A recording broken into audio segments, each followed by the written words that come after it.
కుత్బుల్లాపూర్లోని ఎన్ఎల్బీ నగర్లో గంజాయి బ్యాచ్ వీరంగం సృష్టించింది. హనుమాన్ టెంపుల్ వద్ద గంజాయి సేవిస్తున్న పవన్ కళ్యాణ్, సంఘీ అనే యువకులను కాలనీ మహిళలు నిలదీశారు. దీంతో ఇద్దరు మహిళలపై యువకులు విచక్షణారహితంగా దాడి చేశారు. శ్రీరామ్ దళ్ కార్యకర్తల సహకారంతో యువకుల్ని పోలీసులకు అప్పగించారు. పోలీసులు యువకులపై కేసులు నమోదు చేసి దర్యాప్తు చేస్తున్నారు. 10 మంది ఇట్లా దాడి చేసి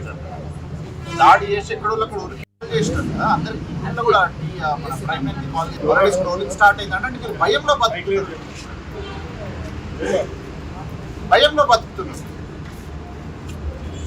ఒక లేడీ మీద ఆల్రెడీ పడ్డారు, విచక్షణ కొట్టిన తర్వాత మనం స్టేషన్ తీసుకొచ్చేసిండ్రు. ఏం లేదు, ఎన్ఎల్ బస్తీగా ఈ ఒక అమ్మాయి పోతుంది, ఆ అమ్మాయి ఒక 10 మంది ఇట్లా దాడి చేసి ఎక్కడో అందరికి కూడా మన ప్రైమరీ కాలేజ్ స్ట్రోలింగ్ స్టార్ట్ అయిందంటే మీరు భయంలో బతుకుతున్నారు.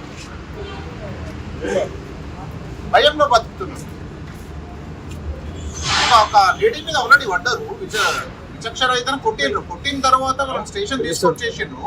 ఏం లేదు,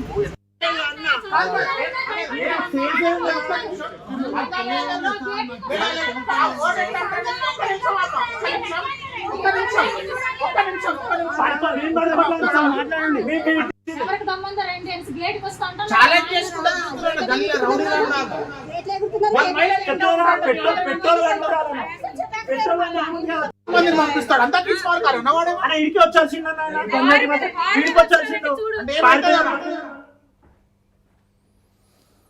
కుత్బుల్లాపూర్లో ఎన్ఎల్బీ నగర్లో అయితే మాత్రం గంజాయి బ్యాచ్ వీరంగం సృష్టించింది. అయితే స్థానిక మహిళలు వేధించడంతో స్థానికులు పట్టుకొని దేహశుద్ధి చేసి పోలీసులకు అప్పగించారు. దీనిపై మరింత సమాచారం మా కరెస్పాండెంట్ కుమార్ అందిస్తారు. కుమార్. Thank you Ravi. కుత్బుల్లాపూర్లోని జీడిమెట్ల పిఎస్ పరిధిలోని నిన్న ఎన్ఎన్బి నగర్ లో గంజాయి బ్యాచ్ వీరంగం సృష్టించింది. అయితే ఈ ఎన్ఎన్బి నగర్ లోని ఒక హనుమాన్ టెంపుల్ వద్ద కళ్యాణ్ అలాగే సంఘీ వీళ్ళిద్దరూ కూడా అక్కడ గంజాయి తాగుతూ కూడా వీరంగం సృష్టించారు. అయితే అక్కడ కాలనీ వాసుల ఇద్దరు మహిళలు వచ్చేసి వీళ్ళిద్దరిని అక్కడ గంజాయి ఎందుకు కాల్చుతున్నారంటూ కూడా వాళ్ళని నిలదీశారు. అయితే విచక్షణ రహితంగా ఆ ఇద్దరు మహిళలపై ఈ గంజాయి తాగిన యువకులు చితకబాదారు. అయితే వెంటనే అక్కడ ఉన్న మహిళలు, అక్కడ ఉన్న స్థానికులు అలాగే శ్రీరామ్ దళ్ కార్యకర్తల సహకారంతో ఇద్దరు గంజాయి బ్యాచ్ యువకులను కూడా పోలీసులకైతే అప్పగించారు. అయితే ఇద్దరు ఈ యువకులపై పోలీసులు ఇప్పటికే ఎన్డీపీఎస్ యాక్ట్ కింద కేసు కూడా నమోదు చేశారు. ముఖ్యంగా ఎల్ఎన్బి నగర్ లోని ఏదైతే ప్రతిరోజు కూడా ఇదే తరహాలోని గంజాయి సేవిస్తూ యువకులు నానా హంగామా చేస్తున్నారంటూ కూడా అక్కడ కాలనీ వాసులు చెప్తున్న పరిస్థితి ఉంది. అయితే వీళ్ళిద్దరు అంటే ఈ పవన్ అలాగే సంఘీ ఇద్దరు వయసు వచ్చేసి 20 సంవత్సరాలు అయితే ఉంటుంది.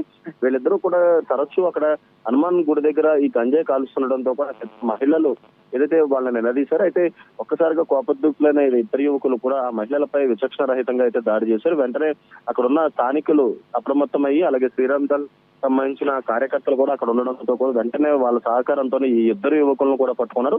అయితే వెంటనే పోలీసులకి సమాచారం ఇవ్వడంతో కూడా ఘటనా స్థలంగా పోలీసులు చేరుకొని ఆ యువకులను కూడా అదుపులోకి అయితే తీసుకున్నారు. వీళ్ళిద్దరికి ఈ గంజాయి ఎక్కడి నుంచి వచ్చిందనే దానిపై ప్రస్తుతం విచారణ చేస్తున్నారు. అయితే ఈ ముఖ్యంగా చూసుకున్నట్టయితే ప్రతిరోజు కూడా ఏదో తరహాలో ఈ గంజాయి దొరుకుతూనే ఉంది. అలాగే గంజాయి బ్యాచ్లు కూడా చాలా హంగామా నిర్వహిస్తున్నారు. అయితే ఈ నేపథ్యంలో అంటే 4 కమిషనరేట్ పరిధిలో కూడా ఇటు పూర్తిగా పోలీసులు పహారా కాయాలి. అలాగే మరొక పక్క బీట్ కానిస్టేబుల్స్ కావచ్చు, లేదంటే రెగ్యులర్ గా ఇలాంటి ప్లేసెస్ ఉన్న చోట కూడా రెగ్యులర్ గా విజిట్ చేయాలంటూ కూడా అక్కడ ఉన్న స్థానికులు చెప్తున్న పరిస్థితి ఉంది రవి. Thank you Kumar.